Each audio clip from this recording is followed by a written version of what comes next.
Hi, greetings from Arabesque. One of the fantastic services that we offer here at the store is free gift wrapping.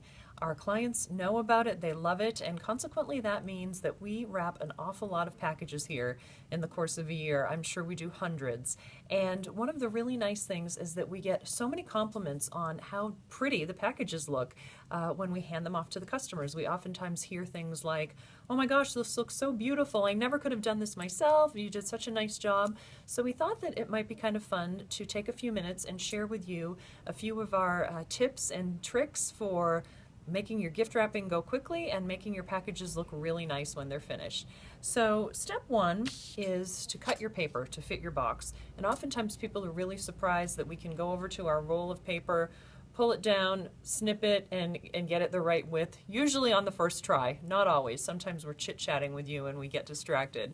But the trick to that is that the width of your paper should be just about so that when you fold the sides of the paper up the box, it'll come a little more than halfway up the box. That's what will determine whether you have enough paper to cover the box when you're finished.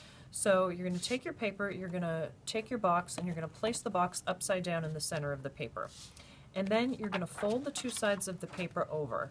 Now, one comment I will make here is I have seen wrapping tutorials where they suggest to you that you take your paper and tape it to the bottom of the box. You can do that if you like. Frankly, I always advise against that because once you have stuck tape to the bottom of your box, you've ruined the box. 9 times out of 10, once you take that tape off, the box is ruined, and sometimes you have a really pretty gift box that you can use again. But once it's been ripped off and you've got cardboard showing, you don't want to use it again. So my recommendation is just one piece of tape without taping it to the box. So once again, you're going to wrap your two sides of the paper over the box. Another little trick that I will give you here, if you have edges that maybe aren't quite finished, they're a little jagged looking, that does happen. We're not using paper cutters here to cut our wrapping paper, so consequently sometimes you end up with some zigzags, or maybe your paper is a little bit too long. As it is in the case here, it's close, but it could be a little bit shorter. So what I use in these cases is a little trick that I like to call strategic folding or strategic creasing. And all that means is to just make a fold on the edges of your paper. And what happens when you do that is that when you fold it over, wrap it around and fasten it, you end up with a nice finished edge here rather than some jaggedly cut paper. So that's a really nice trick and easy to do that you can use. So there's step one. Step two is that on the side of the box facing away from you, you're going to press down from the top and fold your edges in, making a triangle. And a tip here is that you want to push them in as close to the box as you can get, because that's what's going to result in a really snug fit. You don't like to end up with those bulges or wrinkles or anything like that. So again, push your edges in and just bring the bottom up. Fasten it with a piece of tape. And then you're going to do the same thing on the other side. So twist the box so that it is facing away from you, the unfinished edge. And you're going to push down in the center here. Fold your triangle. In this case, my paper was just a little bit too wide, so I have a little bit of extra, and what I would do here is, again, the strategic fold. You can use that here and fold your corner. Press all those edges in, fasten it with a piece of tape, and again, you've got a really nice sharp edge there that looks great. The second part of your wrapping project is really what gives you the finishing touch that makes the package look so beautiful is your embellishment. In most cases ribbon, but if you look on Pinterest there are about 500,000 other ideas for decorating packages with ornaments and pine cones and flowers and all sorts of things. In this case we'll use basic ribbon, and one thing that we really like to use to make our packages look high-end and upscale is cloth ribbon. A beautiful cloth bow is really an elegant finishing touch for a package.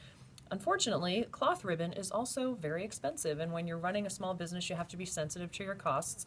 So one way that we can save a little bit of money and still make sure that our packages look beautiful when they walk out the door is that we substitute raffia for the part of the package or the part of the present that goes around the whole box. So raffia is really inexpensive. You can get it at any craft store. It comes in lots and lots of beautiful colors. We have this pretty gold here, and we use the raffia to wrap the package. So The quick and easy technique for that is just hold it with your thumb on the box, wrap it around once, turn your box a quarter of a turn, wrap it around again,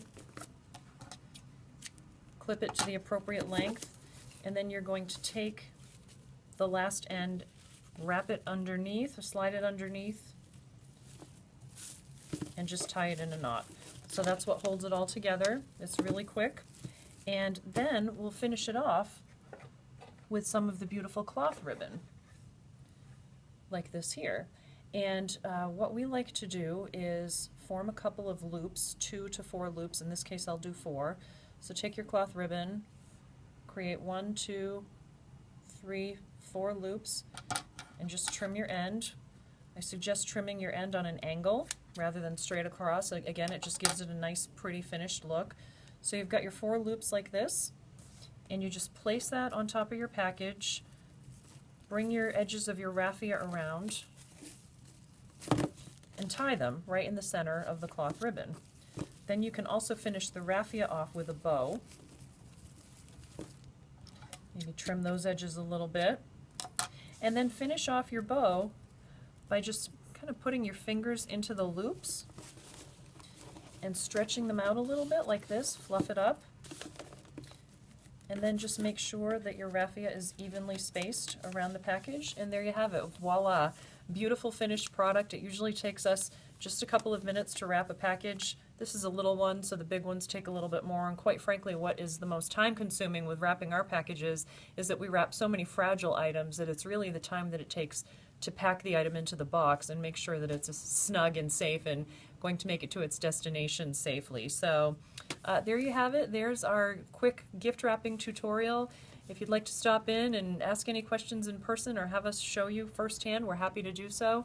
Thank you for your time. We look forward to seeing you this season. Come on in for your gifts for spring and summer weddings, graduations, Father's Day, hostess and housewarming gifts. We look forward to seeing you. Thanks so much.